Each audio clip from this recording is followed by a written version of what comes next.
Hello guys, ngayon magtatanim tayo ng mga binili nating mga cuttings online. Ito si Nescafe, OC Gold, Chitra White, Yellow Fantasy, Pink Diamond, Splash Butterfly, Makota H, Red Apple, Chitra White, Lipstick Watermelon Kiss. Tapos meron siyang free na lipstick.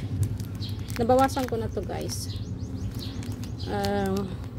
Hindi ko na-expect na ganito pala kalalaki, ganito kataba yung mga cuttings. Kala ko maliliit lang. I hope mabubuhay ko silang lahat. Ito yung potting mix na ginagamit ko. Ito yung Carabao manure, abo, yung pinagsunugan ng ipa. Very black kasi siya. Ito yung hinihingi lang namin. Tapos ito yung garden soil.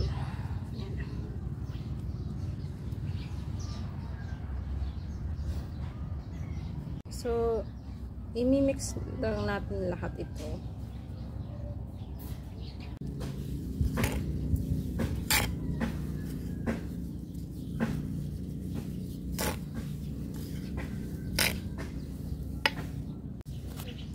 Yes, meron tayo itong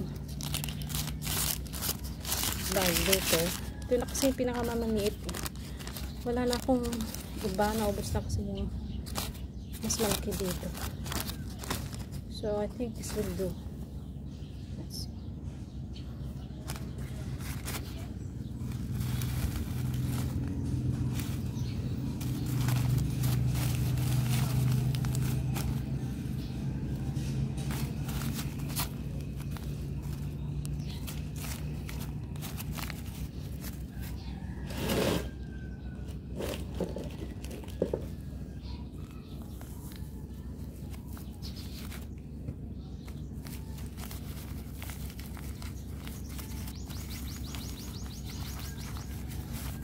Ganito lang.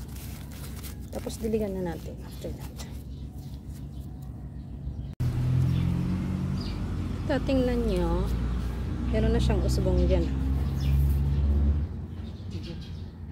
Kasi ang ganda ng pagka-packing nila eh. Ito. Lalagyan nila ng moist coco peat para hindi siya mag-dry. Pero ang ganda oh. Tumutubo na. Tapos green na green pa ang mga cuttings. Tapos makikita nyo yan, yung mga yan. Yan, dyan na lalabas yung mga ugat. Yan.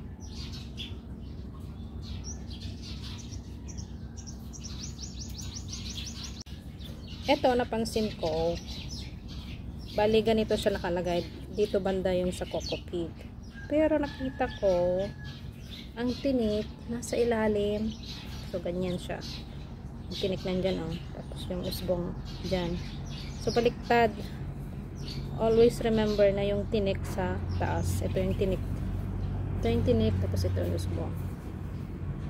Ayan. So, dapat ganyan. Hindi siya ganyan.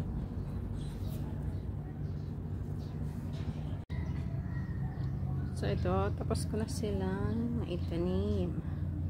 Next is, lalagyan ko na sila ng mga ID. So, ito na sila. Lalagyan ko na sila ng mga ID. Tapos, diniligan ko na rin sila.